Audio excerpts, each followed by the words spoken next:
So when you're dealing with high latency and distributed system, it's often a mix of network delays and processing times at each node. Right. Yeah, but sometimes it feels like we're chasing ghosts. You fix one thing, another pops up. True. And there's also the issue with how data is serialized and deserialized across nodes. That can add significant overhead, especially if your serialization methods aren't optimized. It's frustrating because I feel like no matter what I do, there's always some hidden bottleneck that isn't obvious from the start. Absolutely. And then there's the variability in response times due to garbage collection pauses or other resource constraints on any given machine. Have you ever seen cases where the GC was causing noticeable hiccups? Oh yeah, once it almost drove me crazy. Every few minutes, everything would just freeze for a bit. Exactly. Those GC pauses can be brutal. Speaking of which, have you noticed how different network topologies can affect system latency too? Like star versus mesh networks? Definitely. The mesh seems to introduce more complexity and potential points of failure. True, but it can also provide better redundancy and reduce single points of failure. In a star topology, if the central node goes down, everything else could be affected. Right. And in a large-scale distributed system, that could mean major downtime. And then there's the latency introduced by the number of hops in a message path. More direct paths generally mean lower latency, but they might not always be possible depending on your infrastructure. That's where having a well-thought-out network design up front really pays off. Absolutely. A good network design can save a lot of headaches. Speaking of which, understanding and measuring end-to-end latency is crucial too. Have you had any experience with tools like Wireshark or even simple ping tests?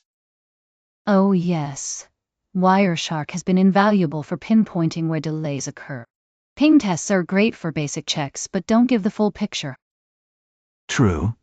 And then there are more sophisticated tools like TracerRoute or using custom monitoring software to track latencies at each step of the process. It helps to have a comprehensive view of what's happening. Agreed. Sometimes it feels like we need an X-ray vision to see through all the layers of our system. Ha! Exactly. And once you identify the bottlenecks, implementing COS settings or optimizing your code can make a huge difference. Have you tried tweaking those settings yet? I have, and it made a noticeable improvement, but there's always room for more fine-tuning. Absolutely. Fine-tuning COS settings can definitely help. Speaking of optimizations, have you looked into how database queries can affect latency? Oh yeah, slow queries can really drag everything down. It's like trying to run in quicksand. Exactly. Indexing is a big one. Making sure that frequently queried fields are properly indexed can drastically reduce query times. True, but sometimes adding too many indexes can slow down writes. Good point. Finding the right balance is key. And don't forget about optimizing your SQL queries themselves. Using explain plans to understand how your queries are executed can reveal inefficiencies. That's been super helpful for me. Sometimes a small tweak in the query structure can make a huge difference. Absolutely. Optimizing those queries can make a big impact. Now, let's talk about caching mechanisms. How much have you explored using caches to lower response times? Quite a bit, actually. Caches can really speed things up by reducing the load on the database. Exactly. Techniques like in-memory caching or using services like Redis can significantly cut down on latency by serving requests from fast, local storage rather than hitting the database every time. And it's not just about read operations. Write-through caching can also help maintain consistency while improving performance. True. And don't forget about cache invalidation strategies. Keeping the cache consistent without overloading it is crucial. Oh, that part can be tricky. But getting it right makes a huge difference in overall system responsiveness. Absolutely. Managing cache invalidation is key. Now, let's talk about load balancing. How do you think effective load balancing can minimize latency spikes? Load balancing is crucial. When done right, it distributes the workload evenly and prevents any single server from becoming a bottleneck. Exactly. Techniques like round-robin or least connections can help ensure that no single server gets overwhelmed. And then there are more advanced algorithms like IP hash or session persistence. Yes, especially in stateful applications where maintaining user sessions is important. True, and dynamic load balancers that adjust based on real-time traffic patterns can further optimize performance. Have you worked with any automated scaling solutions? A bit, and they definitely help manage unexpected surges in traffic without manual intervention. Automated scaling is a lifesaver during traffic surges.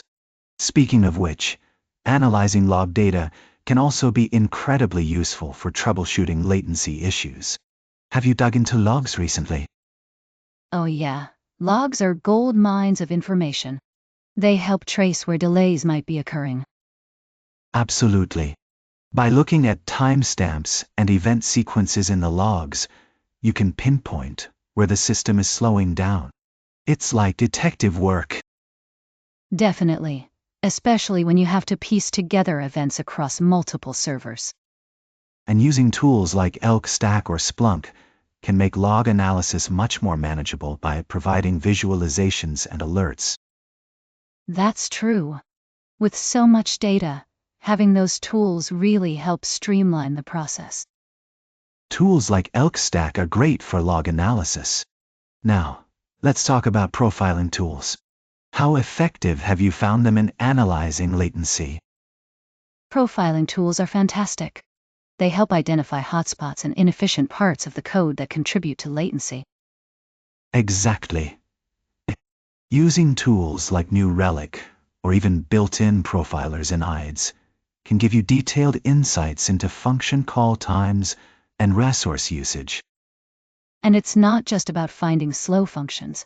It's also about understanding how different parts of the application interact and impact each other. True, and by focusing on these areas, you can make targeted improvements that really pay off in terms of performance.